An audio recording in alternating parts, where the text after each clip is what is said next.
Hello and welcome to the latest edition of the AIM Growth Partners podcast. Today I'm thrilled to be joined by Andre Taylor, the CEO and founder of Career Paths Northwest. Andre, welcome to the show. David, thank you so much for the invitation to come and have a chat with you. I'm humbled and privileged to be able to sit down and just, discuss some things regarding the industry and just where things are moving forward and everything related to what we're talking about today. So no worries at all. And thank you so much for the invitation. My pleasure. And before we get stuck in, because we've got a lot to cover, can we begin with a bit of an introduction for the listeners who don't know who you are, Andre? Yeah, as you mentioned, my name is Andre Taylor. I'm the founder and managing partner of Career Paths Northwest. We are entering into our 17th year of business. We are a consulting firm that focuses on permanent placement, long-term career-oriented opportunities, and we spread that across multiple verticals, everything from construction to insurance, in addition to providing consulting resources for the clients that we work with across the nation. Well, thanks for that introduction. And what was it that inspired you to kind of take the plunge and go on this entrepreneurial journey yourself? Entrepreneurialism has always been a part of my mentality and mindset, but not necessarily knowing which direction that I wanted to deploy it. But quite frankly, the passion for wanting to have an impact for people, wanting to be a positive contributor to the community and provide opportunities. And so once I was exposed to the recruiting world and the impact it could have, I was drawn to it. And I wanted to be able to do my part and able to move things forward, provide opportunities that individuals would not have otherwise, and to be on the forefront when we talk about affecting change and positive momentum. So talk to me about the early days then when you started the business, because what you've mentioned kind of off air, which I really liked, and I'm going to sort of quote here is, you took the stairs, you didn't sort of, take an external money. It's not like you kind of inherited a business or you had all this kind of external kind of support and guidance and infrastructure. So when you said you kind of took the stairs, what does that mean? Take us back to the start of the business. Take the stairs is essentially exactly the way it sounds. When I started this business, while it may sound cliche, it started in a garage, with an idea and a dream. And that dream continued to evolve over time. We started making conversations, started making connections. We realized that we could have an impact. And when I say me, myself and a couple of individuals that thought that we could get into this business, I was working for a large recruiting firm prior to that ultimately closed, and it provided an opportunity. And I had an idea or a decision to make, if you will, if I wanted to be involved with another firm or if I wanted to jump off that yacht and create this raft and turn that into a yacht. And so as a byproduct of that, we didn't have all the tools that you might imagine. Like I said, we started in a garage and with a telephone and an idea, and then we continued to build that up and evolve that from the garage to a work loft, to a commercial property, and to ultimately the commercial property that we have today and have been in for the past 6 years. And so while it was challenging, it was exciting. And the experiences that we were able to walk through, the challenges that we were able to overcome is everything that helped us to become the entity and organization that we are today. So everything from operational challenges, talent acquisition, getting clients, being able to identify individuals that can have a positive impact on our organization. None of that was inherited. All of that was trial by fire. Some things were great, some things not so great. And then being able to make the adjustment and stay flexible while staying focused on the goal. And I think that was one of the key elements that allowed us to continue to grow. And it was a step-by-step process, literally learning along the way, and excited to where we're at right now, but also understanding that while we are in year 17, it still feels a little bit like day one because we're excited about where we're going for the future as well, too. So we have not arrived by any means, but we are appreciative and excited about what we've been able to accomplish up to this point. And what was it that gave you the confidence? You said your previous recruitment business, I didn't realize that before, your previous recruitment business closed down. So what, I guess, inspired that confidence in you and, the people you kind of started with, that you could go out and do something different when I guess a lot of people would be sort of disheartened by, their previous business closing? I'm being totally transparent. It was a God-given gift that was instilled inside of me with the spirit of confidence and the understanding that I had an ability to be able to galvanize individuals. I had an ability to have empathy and understand the challenges that candidates as well as employers were looking to accomplish. And then I had capacity to be able to embrace these challenges and continue to address them, work through them, and ultimately overcome them. And so we used recruiting vehicle to manifest those characteristics that I just highlighted a moment ago. And so you combine that with the fact that I was an athlete. I played college athletics. I played football and basketball from the time I was in the third grade to the graduation of college, and all of the rules and experiences and the challenges that I was able to learn as a byproduct of being an athlete were directly attributed to the confidence that I was able to have in order to open up something like this. So how important do you think that those years and that kind of athletic identity and that resiliency you developed through your athletic endeavors, how important do you think that's been in how you've kind of managed and grown the business over the years?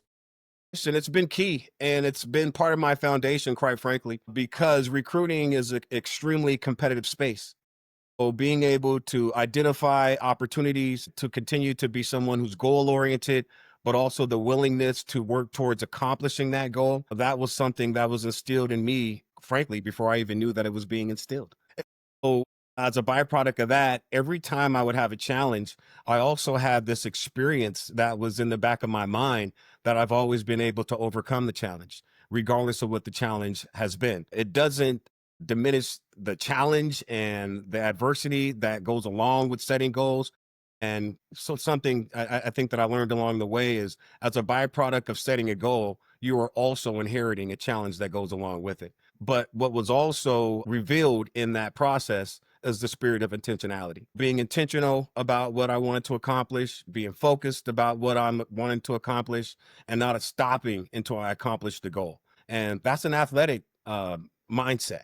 And so we attributed that to career paths because at the end of the day, you're competing for great candidates, you're competing for job recs, you're competing for clients, and nothing is given and nothing is guaranteed. And so often when you haven't been in an environment or a mentality state where things are constantly moving and you don't necessarily know exactly what's going to happen, that tends to make individuals shrink. Conversely, that empowered me. Being able to see the opportunity, knowing that I had the ability to accomplish it is something that still drives me today. And as you've grown the business then and you've moved from, yourself and your kind of athletic identity, how do you make sure that, whilst you've grown the business, you've kept that kind of culture? Talk me through the kind of the searching, the selection process and through to like how on a day-to-day basis you manage the culture and keep that instilled in your team. Begins with being humble.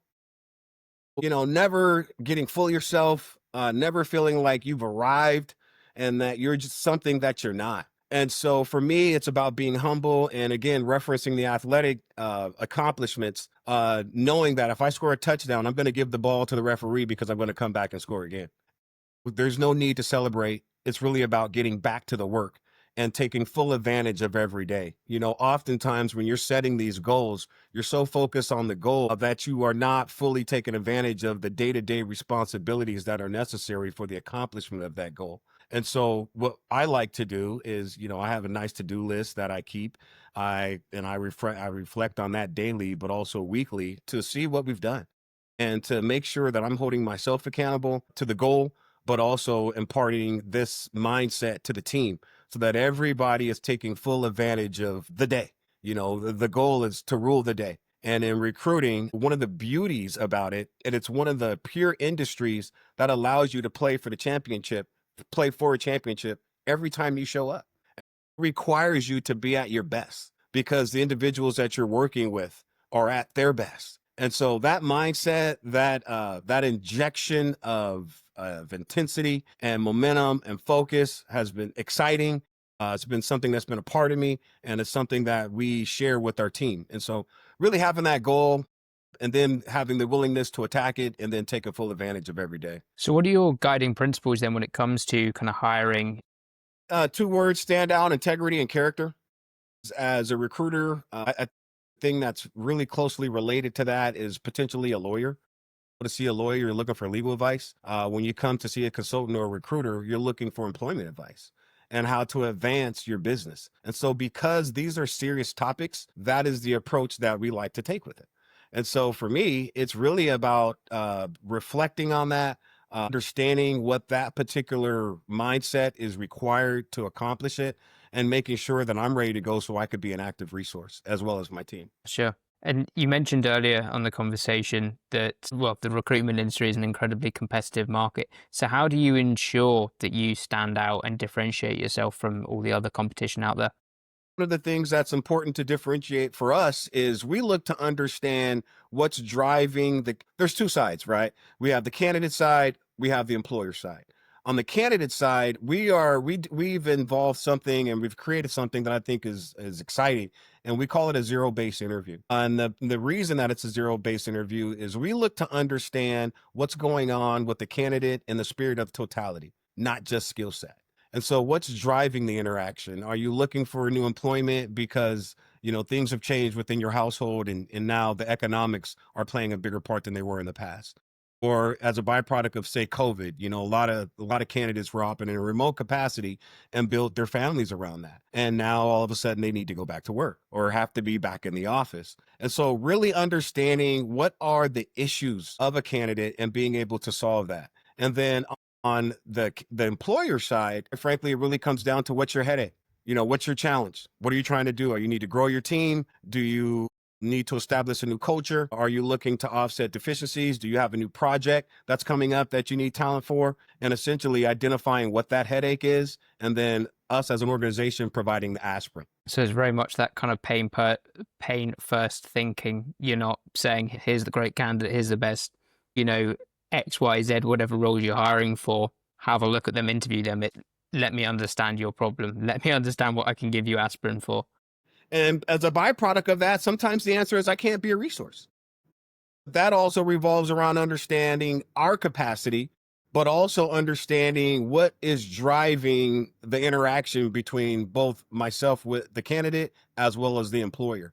Because, oftentimes, and especially when you talk about the candidate experience, while money is always a part of the decision making process, often it's not the priority factor. It's probably down to like four or five in regards to what they really need in regards to work life balance, but also understanding that sometimes, the money, for lack of a better term, is driving the experience. And so truly understanding what is creating this need to have an interaction with the recruiting firm and a consulting firm, as opposed to just selling in there and pushing whatever, job opening that we have and that we're looking to fill, or just, consistently saying yes to a candidate experience that we may not be the best resource.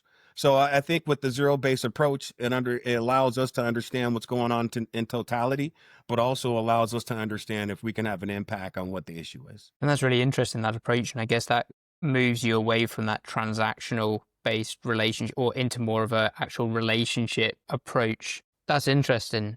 So talk to me about where you're at now, 17 years on from setting up the business. What's the sort of the team size and what's the makeup of what you built now? Well, I would classify us as a small army, right around 10 employees, but we have a couple of contractors that work with us as well. And we operate right out of the Seattle area, but we are a national firm. We recruit all over the country. We have two teams. We have a recruiting team. We have a sales team. We also have two executive recruiters that work with us as well. And for us, it's about continuing to provide value, but also continuing to identify areas that we can have an impact. And so we're excited about where we're at right now. We're consistently identifying opportunities to enhance our deliverables in the form of the services that we provide, not just the placement of candidates, but also consulting services, also structure in regards to sales processes, how to create teams. And as a byproduct of the 17 years, we've seen a lot of different challenges that we've been able to solve. And so those are some of the things that we look to incorporate within our organization as well. The reality is that we are not immune to the challenges of talent acquisition as well as retention. And so those are things that we love to really focus on, but also consistently looking at areas that we can and identify and improve. And have you always had that split model approach, or did you ever kind of operate more of a full cycle 360 approach? No, that model was a byproduct, quite frankly, of COVID. Prior to COVID, the environment that I came from was a full cycle 360 style approach. And at our core, we've been a contingent based placement firm. And so when you think about that mentality, we've had consultants that are doing both sides.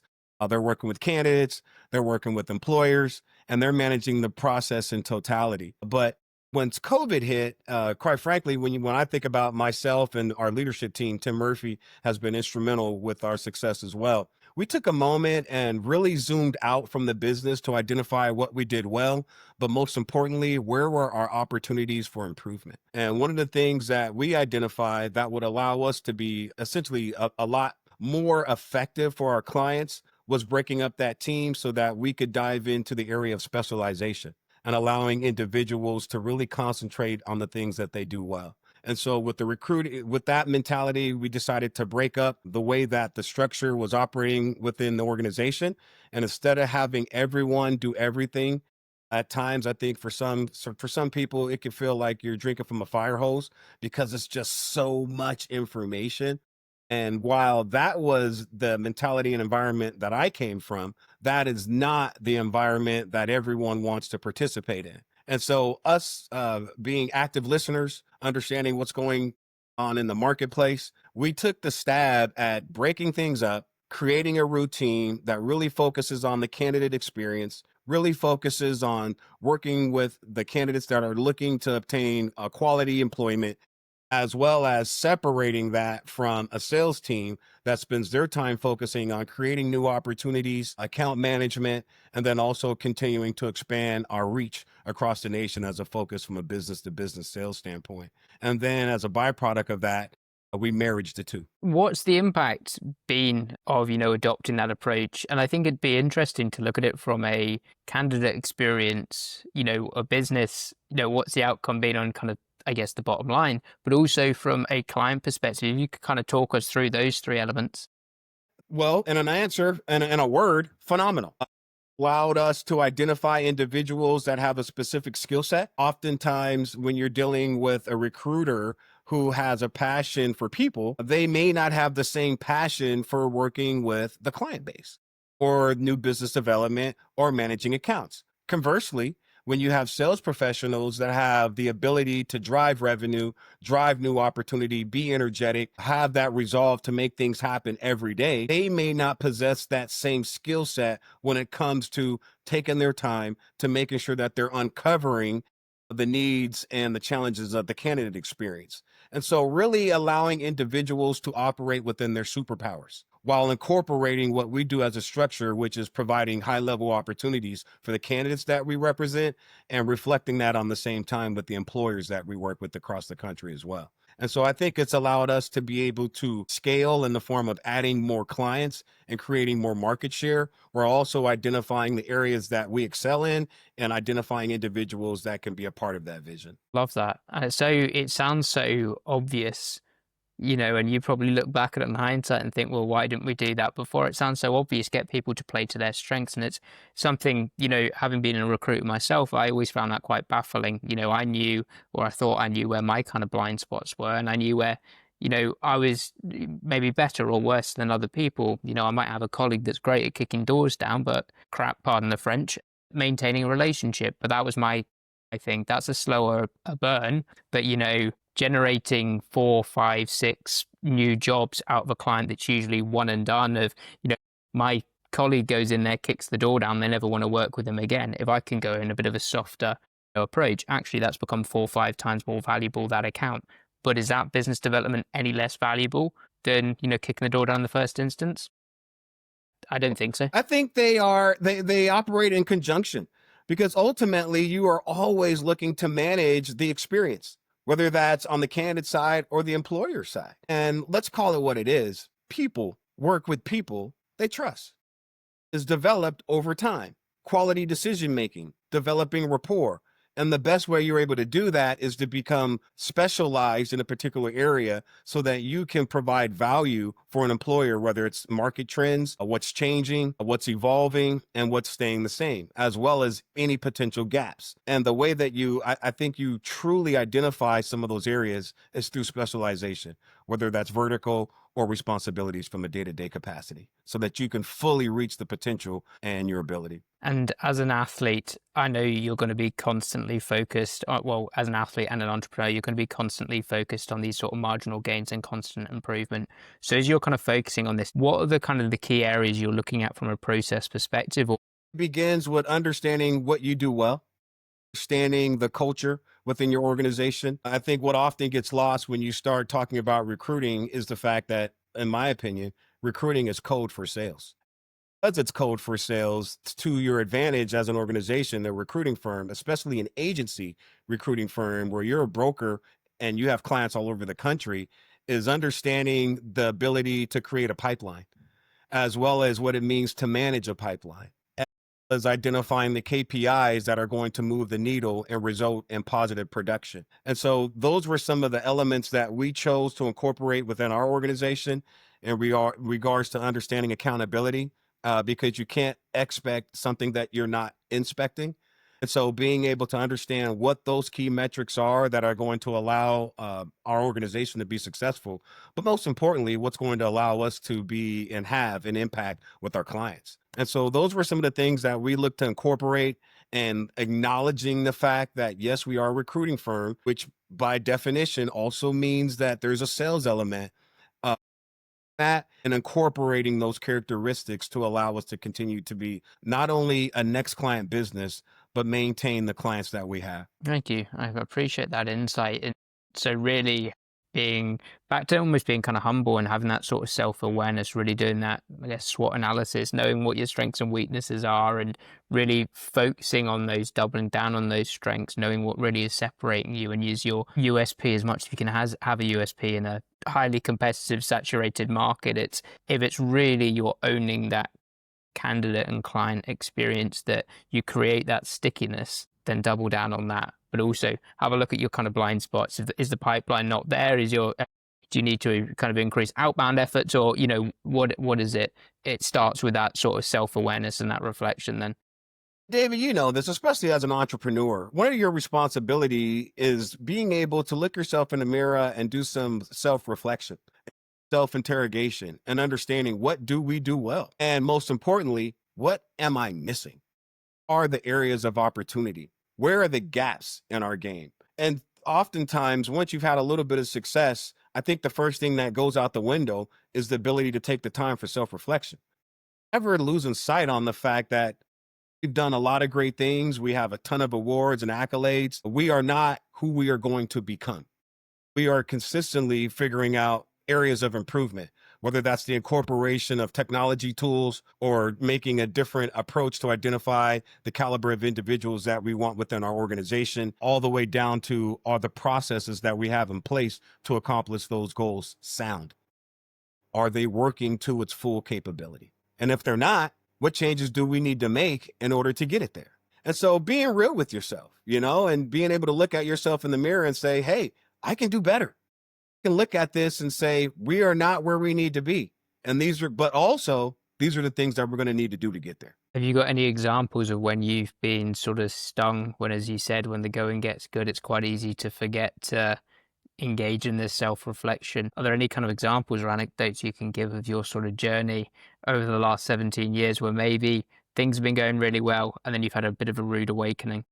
I think the biggest one was COVID.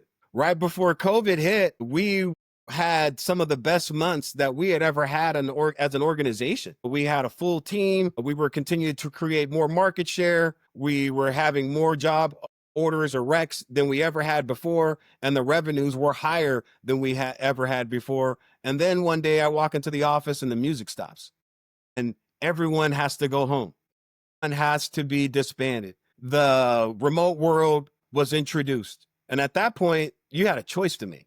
You were either going to adapt and identify areas that you could continue to provide value, or you were going to close. Fortunately, a lot of agencies did not survive the introduction and ultimately the longevity of COVID. But we were blessed because prior to COVID, we had already incorporated the ability to do video interviews, not knowing that COVID was right around the corner. But what was driving that is we started acquiring national clients that really wanted our attention and wanted our participation in their needs.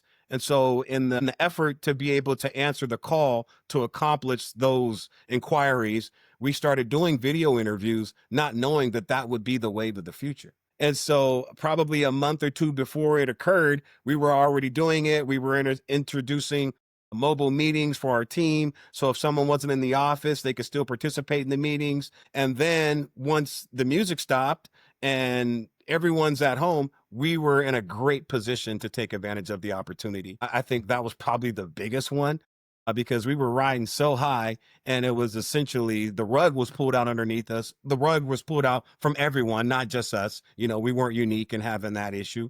It was something that happened globally. But I think that we were able to absorb it. We were able to have that experience that now fuels us to be able to know that we can handle any challenge that comes our way. And, we incorporated those experiences to allow us to stay fundamental. Sounds like good timing then with incorporating the sort of the virtual, the digital interviews, the video interviews, as you mentioned. As you mentioned, COVID was an incredibly disruptive time to kind of everyone around the world, and not just the recruitment industry. But to your point, so many recruitment industries particularly did really struggle during that period. You mentioned, video interviews being the fact that you were an early adopter, I guess in some ways was definitely a first kind of mover advantage for you. What were the other kind of pivots and changes you made and the founders made to the business to ensure that you were really still thriving during those tough times?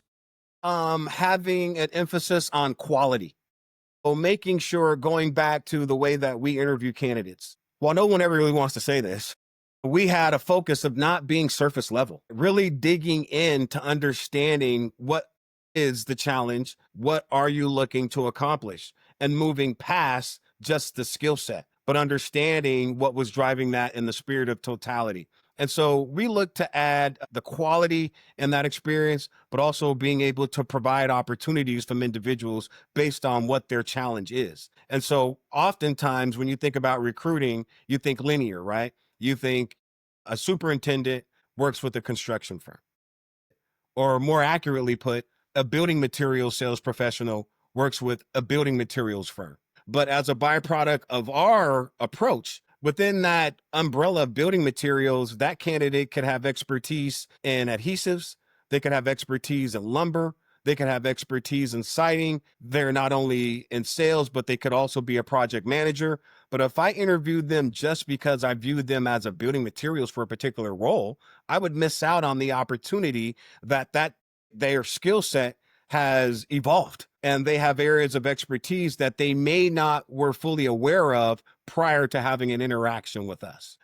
When you think about that, the quality that goes into that means that one of the mantras we have is being genuinely interested in what's going on with the candidate, not viewing the candidate or the employer as a transaction, but being genuine and really understanding what's going on with them and what type of service that we can provide for both sides of that equation. And so I think that's one of the things that really manifested itself as a byproduct of that. I like to feel that we've always been that, but we took a heightened focus and emphasis on making sure that we are not being surface level. We are digging into understanding when we're talking about employers, what is your culture? How are things structured for you? What's your process? What do you envision when you look to bring on new individuals into your organization? And how can we as an organization, Career Paths Northwest, impact that? It's not something that's transactional. It's something that is more relationship driven. And as a byproduct of that relationship, a transaction tends to take place inside of it, but not the opposite. And that's so interesting looking back at when I was a recruiter. And I always found it most rewarding when there's sort of curveball candidates, or the ones that maybe on paper on their LinkedIn didn't necessarily seem the obvious choice, but because they've taken the time to really understand them, their likes, their dislikes, and their sort of personality as well. Because I think that's such a big component when you're hiring for a hiring manager without having to do a full psychological profile on them, understanding what they're like and what they're going to be like as a boss. Because you don't want someone that's going to kind of clash with them naturally, or is going to be intimidated by them, or is going to feel maybe their boss is a bit too submissive. So I think there's so many more dimensions, and the value of a recruiter isn't just that can go and find, yeah, they've worked at all of our competitors. Yes, they've gone on this growth journey if we're looking at sales, or they've done that, where anyone can look at the candidate and think, yeah, they're an obvious choice. What you want is to look beneath the services you mentioned, behind, beyond the logos and beyond the sort of CV and everything, and really get that kind of complete understanding. Of the day, David, and you know this, as a recruiter and in the world of recruiting, all we are matchmakers. Is to create Now, because we focus on long-term career-oriented roles, essentially we're looking to create marriages. And so it's maybe 3 to 4 degrees deeper than just a particular skill set. But at the end of the day, it's about, do you match with what the employer was looking for? Connection there. And as you mentioned a moment ago, oftentimes that connection is a lot deeper than just the individual day-to-day skill set, right? After you get past, are you qualified from a skill perspective? Do I want to work with you? Employer want you in the office? Are you someone who can get along with a new team? Are you someone that works better individually, or are you someone that works better in a team setting? These are all things that are not on the resume, things that you learn as a byproduct of spending that time to understand, I got 2 kids. I have one in college. I have one that's getting ready to graduate high school, and I have another one that's playing softball or baseball. And so I need to make sure that I have some flexibility to go along with what I'm looking to accomplish financially, right? If you're just looking at a skill set or a resume, you don't get that information. And as a byproduct of not obtaining that information, you're not going to make the perfect match. And so taking that same approach with the employers and really understanding, what are the highlights that they're looking to accomplish once you move past qualifications of a particular skill set, those are the ingredients that I believe makes for a long-term potential fit for both candidate and employer. It makes perfect sense. My mind was kind of rattling there when you were talking about the kind of the matchmakers. And from a recruitment perspective, if a lot of agencies are looking just purely at skills and competencies and can they do the role, you're not really adding much value as a recruitment agency. Internal teams can do that. Granted, they might be swamped with various different roles and they might not know the competencies required for each different kind of facet and area of the business, but you're not really providing much value. It's that level deeper. And it sounds like that's what you really tap into in your business. Hat on it. And it's the secret ingredients to the 17 years, able to provide and create successful matches based off of those elements that we just touched on. Because those are the things that are going to create long-term stability, not just a job, not just a today thing, but a career that is going to expand over years and something that you could see yourself doing long-term. And so over time, those things might change, but in fact, over time, those things will change. But initially, you like to have an idea that what we are looking to do, whether it's the candidate who's looking to accept an offer from an employer or an employer who's looking to make an offer to a candidate, those particular points have been addressed past the skill set so that it can be a long-term fit. And I think those are one of the differences between how we go about it, especially as an agency. And with that focus is that we have to move past the surface in order for this to be something that stays and grows long term. And so the whole mentality is different. This is not, let's throw as much as we can against the wall and see if it sticks. This is, I'm going to throw one dart and see if this is accurate, as I have the information that's necessary from both sides. You mentioned technology earlier, yet it sounds like your approach is incredibly consultative, both from a client and a candidate level. You're going that bit deeper, which takes more time. So talk to me a bit around, your kind of tech adoption and what you've seen has really helped you kind of speed things up and allow you and your team to prioritize on those real kind of value add strategic roles.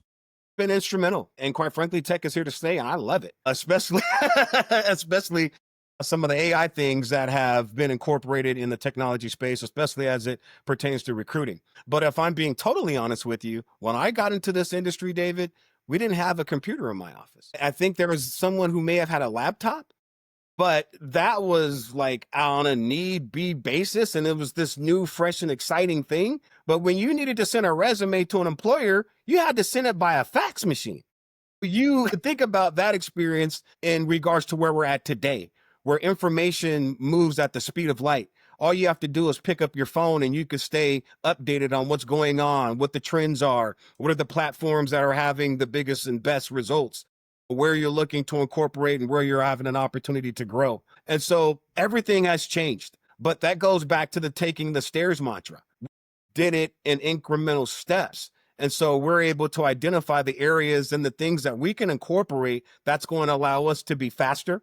That's going to allow us to be more effective. That's going to allow us to create more volume, but also not deferring the human element technology. I think it runs alongside, not in front. And so being able to understand how to manage it, how to deploy it, I think it creates more speed, it creates more volume, but not to get to a point where you are deferring to that as opposed to incorporating that human element. And where have you already enjoyed these sort of benefits or realized these benefits within the organization? You jump quite quickly to sort of AI when we were talking about technology there. With that, it seems like it's obviously something that's already front of mind for you. Have you already kind of implemented it? And what areas of the process are you seeing, a lot of gain from this technology? Evaluation of data has been one of the areas that it's been extremely key. Also, trends that it's been extremely key. Identifying a high volume of candidates. That is something that we've incorporated as well in the acquisition of a high caliber and volume oriented stance of candidates. That's been something that's been great. And we've incorporated it in all of those areas. Understanding what are the things and what does the data say that's going to allow us to be more effective and to incorporate the speed necessary to be a great resource for our clients. Let's face it, if a client comes to us today or yesterday and needed to fill a particular role, think of it this way. You go to Foot Locker and you want to go, or an athletic shoe store, you need a size 9. They tell you they don't have your shoe size. What do? You go to another shoe store. And so you don't go back. You need a pair of tennis shoes today or tomorrow. And so with that philosophy and mindset, I think the ability to be smart, intelligent, but also being able to move quickly in regards to getting the word out when necessary, in regards to reviewing candidates at a high level. But again, I go back to not deferring to that as being your tip of the spear. It's part of the spear, but you as the human are still involved in that process. So it's really there to enhance rather than replace then. But enhance is Awesome. key. Exactly. In order for you to become who you are going to be tomorrow, you have to understand where you're at today and what are the things that are going to help us get there faster, but also more effectively. And so we're in a constant evaluation process and we're incorporating it in regards to understanding best practices for interviewing, best practices for the client experience, but also the identification of opportunities and candidates as a whole. And when we're staying on that for a second, looking toward the future with this kind of constant striving to be better and, constant pining for self-improvement, what are the key initiatives and focuses for you, on the business? Where is the business going to be in 3 to 5 years? How do you think the business as it is today is going to evolve over that period? Piece, David, is quality. We want to maintain the quality in everything that we do. We don't want to sacrifice speed or economics for quality. And so I think that's our leading edge. But one of the things that we've been getting a lot of inquiries about now is, while we have a relative intimate setting in regards to size, we have a national presence. And so, the logical question that I consistently receive is, Andre, how'd you do it? Differently. Again, what did you do during COVID? How were you guys able to survive and so many others were not? And I think it's because we have a next client, next service mentality, and that we are willing to share. We are not sitting back hoarding it in this information experience for ourselves. And so now we're providing consulting services for other recruiting firms. We're working with clients to understand what is their challenge within their culture, because culture is so unique.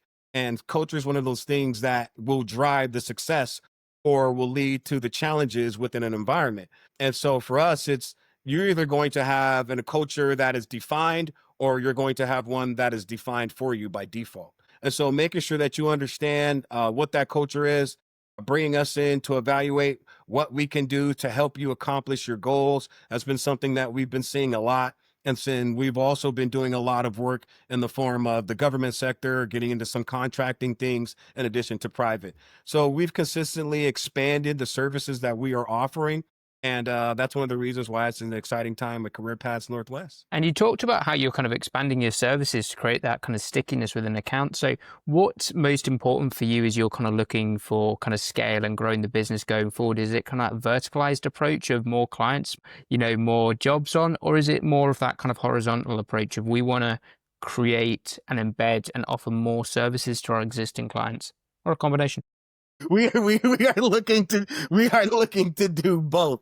And again, it goes back to quality. I believe that you are always continually taking steps forward. You're never treading water. In fact, if you think you're treading water, you're probably being swept out to sea. And so it's about taking forward progress, about owning it, being a next client business, continuing to create and accomplish more market share in the industries that we've been able to develop and display an area of expertise, while also strengthening our team and strengthening the relationships with the clients that we work with. And so instead of us just working on maybe a sales role, we are also offering assistance in them helping hiring an office manager. And maybe now they need assistance in a new CEO search or a new lead search. And so being able to expand that horizontally has been phenomenal for us, but also being able to continue to take more market share in the form of more clients, in the form of talent acquisition with individuals that can have a positive impact on our organization as well. And so we're always on the lookout for what can we do to improve. And so part of that means, you're having a lot of conversations, but never having closed valves and having our blinders on. So as a byproduct of that approach, to see what we're looking for. So we're always making sure that our vision is correct, that our target is sound, and that we are continuing to identify high caliber individuals that are able to incorporate into our organization with that vision as well. Where's the business going to be then in 3 to 5 years? What will kind of success look like for you in the business? Going to double potentially our size, already essentially doubled the amount of service offerings that we provide. And we're going to continue to scale and grow. We're going to continue to challenge ourselves. We're going to continue to put ourselves in uncomfortable territories where we can have our area of expertise lead us. And so that's going to be in the form of more clients. That's going to be in the form of more industries, but it's also going to be in the form of specialization within these industries. And so as we continue to encompass those particular goals, we're going to expand our ability to provide this information to other firms that might want to travel down the path that we've already taken.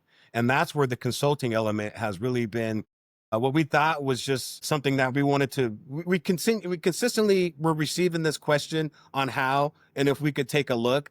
And so instead of it being something that was happening vicariously, now we've incorporated the spirit of intentionality where we're taking the focus to grow these areas.